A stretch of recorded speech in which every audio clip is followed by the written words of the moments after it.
Hello everyone. How do I move the camera again? There we go. Hello everyone.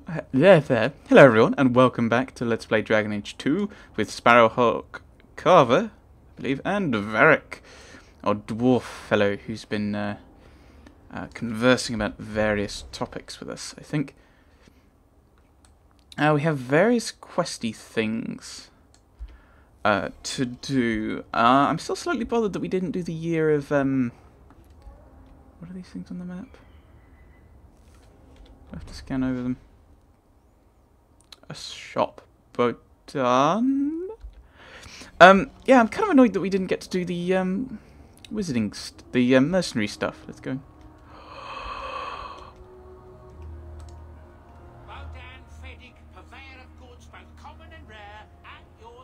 I might turn the voices up a bit. Who is as brilliant an enchanter as you'll ever find. Say hello to the nice human, Sandal. Hello.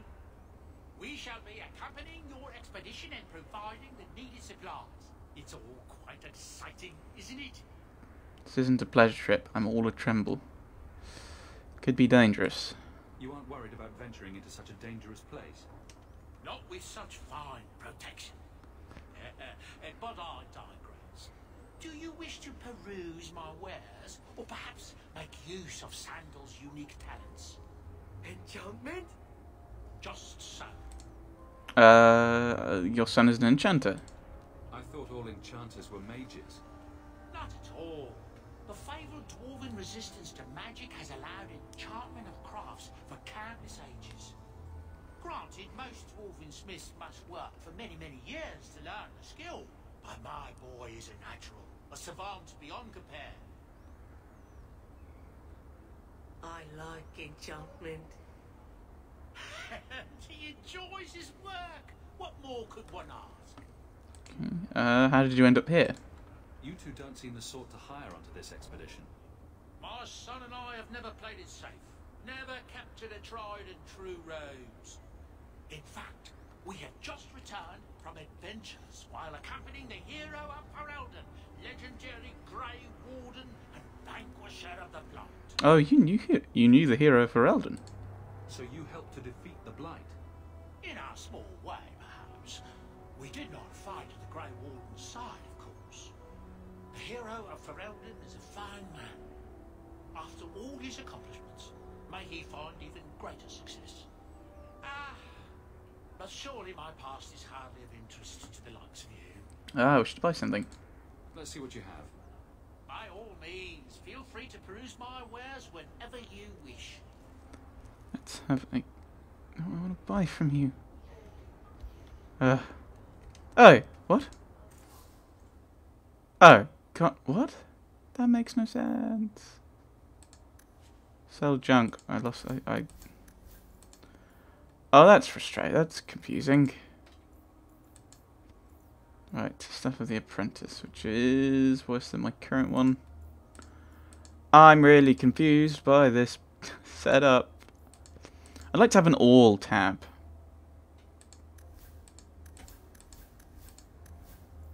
Random amulet. Oh, they do. Oh, boo. They just have boring names. Right, need to level up Berek. Let's go and do that, shall we? We have a rogue. Okay, so I assume you have a mage regardless of what character you pick. No, I mean, if you pick a mage, as I picked a mage, we got Carver. But I assume if we picked anyone else, we'd get Bethany. I don't know. Abilities, right? You've leveled up. Specialist. What have you got? You've got speed, precision. Oh, these are modes. Ugh. Passive or active. Bianca! Bursting arrow. Give you that, I think. Oh yeah, that was it. Let's you read the codices. Surface dwarves. I'm not sure how much of this I should read, because this is going to be stuff we know from Origins. That one could be interesting. Surface dwarves. In Orzammar, dwarven society is divided into rigid castes with houses that compete for power and prestige, but all that is discarded when a dwarf abandons the stone for the surface. Under the open sky, everyone is equal, or so the story goes.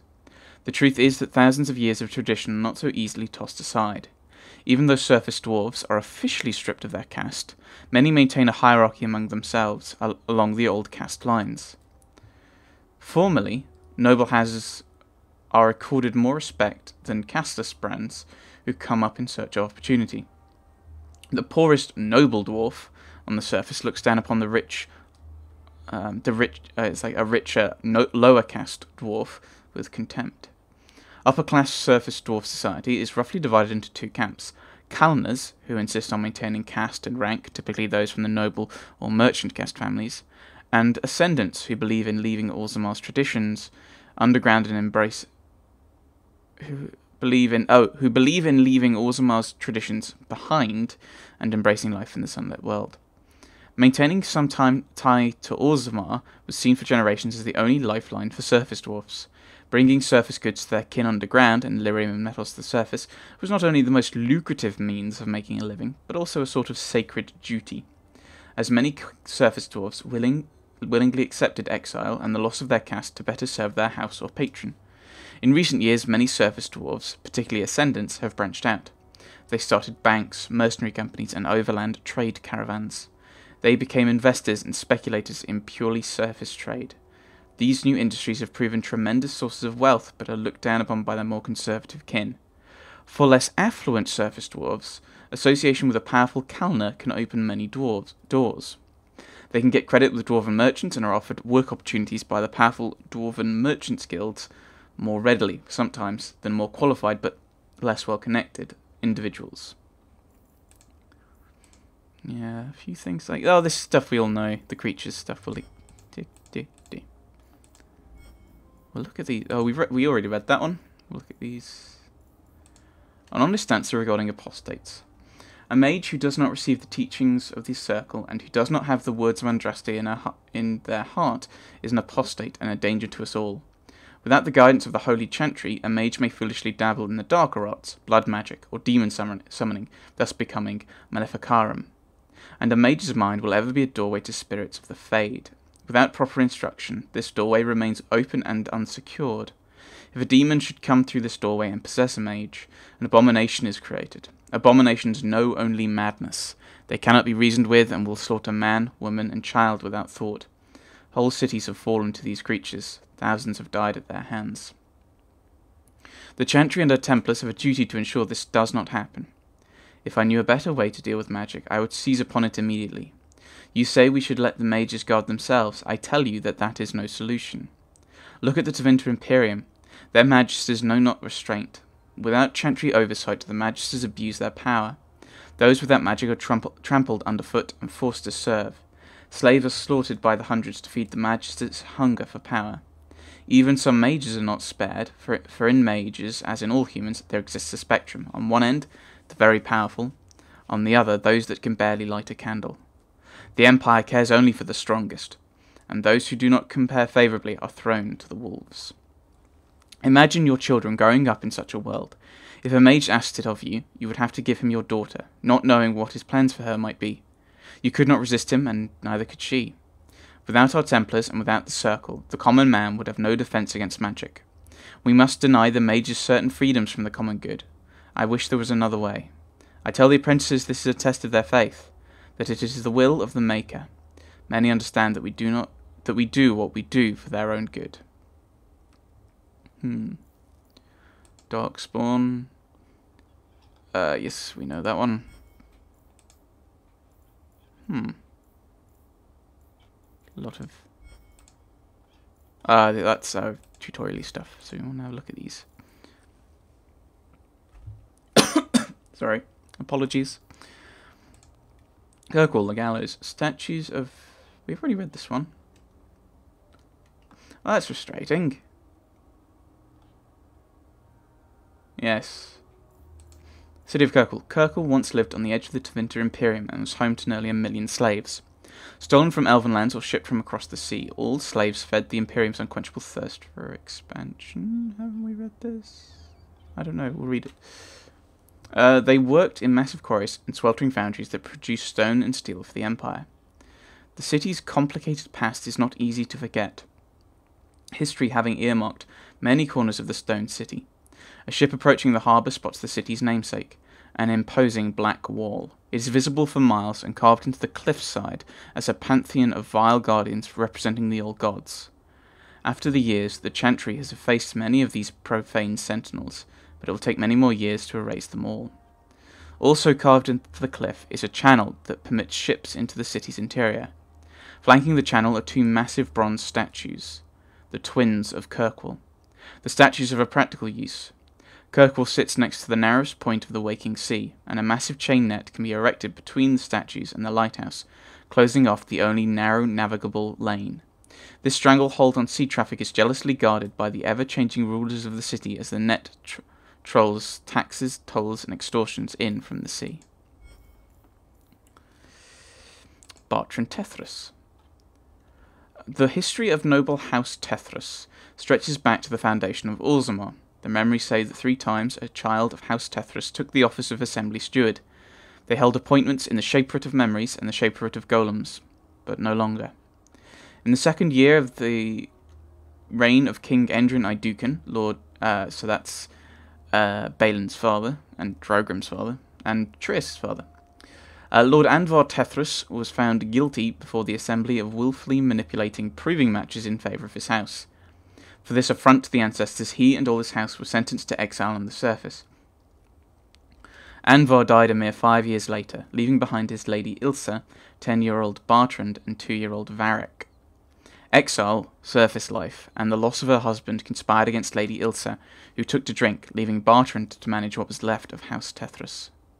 By the time he was 15, Bartrand had doubled his family's fortune.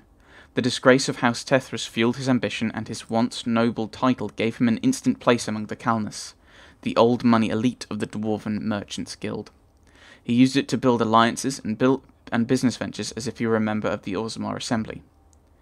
By the time Lady Ilsa died, Bartrand had made the Tethras family one of the guild's most influential, but wealth and power on the surface couldn't save him.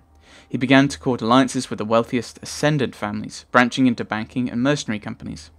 Guild members mutter that nothing will satisfy Bartrand but a complete reconstruction of House Tethras' estate in Orzammar, down to the rivers of lava, built in Kirkwall. Varek. Berek was born 3 years after his father's exile from Orzammar into the world of the Merchants Guild. The ancestors never spoke, and paragons were heroes in tall tales. The number of dances a Kalna lady gave to a lowborn ascendant boy was more pivotal than the reign of kings. While Bartrand ran the businesses and drove House Tethras ever higher up the social ladder, Berek looked after the family and their retainers. His mother, Lady Ilsa, suffered terribly from the trauma of her disgrace and exile, finding solace in liquor and smoke. It fell to her younger son to try to curb the worst of her drunken rages, to keep her from becoming a matter of public scandal, and to care for her when she fell ill from excesses. Though he is famous throughout the Merchants Guild for his stories, Varek speaks rarely of himself or his family. Most of Kirkwall knows him. Everyone has bought him a drink at least once, for the sake of his fictions rather than his family connections. This is Flemeth. Yes, so this is pretty much. I think this is pretty much a copy from the Codex. Right, hero of Ferelden. The hero of Ferelden was the younger son of Bryce Cousland, Turn of High Ever. When Alrend and Howe's forces attacked Castle Cousland and murdered most of the Cousland family, the hero fought and killed the archdemon, lived to tell the tale. Yeah, we know what happened. Far more detail. We've watched it, possibly. Bethany Hawk. Sparrowhawk's youngest sister, Bethany, died during the family's flight from Lothering, leaving Sparrowhawk and Bethany's twin brother Carver as the only surviving children. Like Sparrowhawk, Bethany was an apostate mage in hiding from the Circle since childhood. Protecting Bethany and Sparrowhawk from the Templars became the defining fact of the family's life, forcing them to move frequently and live well below their means in small hamlets like Lothering. Bethany was close to her eldest sibling and idolized and envied the way Sparrowhawk embraced magic, but she could never give up her resentment of being different and fear for what their future would hold. Carver. Strong and strapping, Carver is a skilled warrior set on proving himself, although it's not always clear who he is trying to impress. The son and sibling of mages, he grew up surrounded by magic he couldn't truly understand, and he feels like something was expected that he could never deliver. He cares deeply for his family, but sometimes feels like the stupidest person in the room. Carver foundered in Lothering. He blamed his lack of direction on not wanting to draw attention to his family of apostates at home. After his father died, he started down a military path. However, the Blight and the rout at Ostagar ended this career almost before it could start. While he knows that swift flight was the only reasonable course, in the face of the Darkspawn advance, he almost would rather have stood and fought. Doomed though the effort was, facing the Horde had purpose, something Carver had been searching for. And Sparrowhawk. The son of Malcolm Hawk and Leandra Amel. Yeah, I know, his name is Sparrow, but... Sparrowhawk has lived in many places throughout Ferelden. His father was a mage whose gifts were passed on to both Sparrowhawk and Bethany, Malcolm's daughter. Malcolm refused to submit himself to the Chantry's rule. He kept his abilities a secret and taught his children to do the same. Therefore, the family was constantly on the move to avoid Templar hunters. 10 years ago, the family settled in the village of Lothering, building a home on the outskirts and making a life where they wouldn't forever be on the run. Though Leandra worried constantly that the Templars would one day catch up with them, Malcolm's teachings were sufficient to keep them safe. He died 3 years ago, leaving Sparrowhawk responsible for the welfare of his mother and younger siblings. When the Blight began, Carver enlisted in King Caelan's regiment, saying the horde spilling from the Kokari wilds meant their home would be quickly overrun if the Darkspawn were not defeated immediately. Sparrowhawk remained in Lothering to safeguard the family. Carver appeared on the doorstep almost a month later, exhausted and injured. King Caelan had been betrayed and slain at Ostagar, and the horde was advancing on Lothering. Though Sparrowhawk and the others were making plans to leave, they fled the home before they were fully prepared, and it may still have been too late. Yeah, so I'm guessing we could have read that before. Main plot. Oh, these are done. These are completed quests. Current quests. Right. Deliver Flemeth's amulet to Keeper Malathari in the Dalish camp on Sundermount. Go to Gamlen's home in Lowtown. Aveline may have information about working with the city guard. Talk to her at the barracks in the Viscount's Keep. 50 sovereigns to Bartrand to become a partner. Talk to Berek in Lowtown's Hanged Man pub. But he's with me now. Can I speak to him now? Silliness tab. Yay. Right. What's down here? I should use the map. What's X? X is a map pin. Blooming Rose. Leave area. Hightown Square. Leave area. Corval's Blades. Rose by Jean-Luc. Town Estates. Oh, are we in Hightown? So I think we'll head down this way. This is where the Viscount is. That's where Aveline is. No, it's not here. It's not here. Sorry.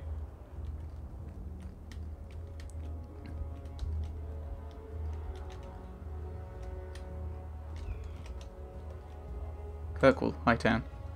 At the height of the Tevinter Imperium slave trade, Kirkwall's elite prospered beyond dreams of avarice. Hightown was built for the wealthiest slavers, its glitzy mansions rising atop a great wall of rock that borders on one side the waking sea. Lowtown cowered on its other side until Kirkwall's slaves rose to plunder and destroy Hightown's riches. Today, Hightown's prominent buildings are the Keep, home to the ruling Viscount, and the Chantry. Home to the Grand Cleric and the city's religious centre. Both are converted estates that once housed wealthy magisters, rebuilt and converted after the uprising. Yeah, we probably shouldn't interact too much with the Chantry. Viscount's Way. Slowly jogging along. Actually, I can summon my dog, can't I? Hi, doggy. No, sort of way. Thank you. Staff away. We don't want people thinking things.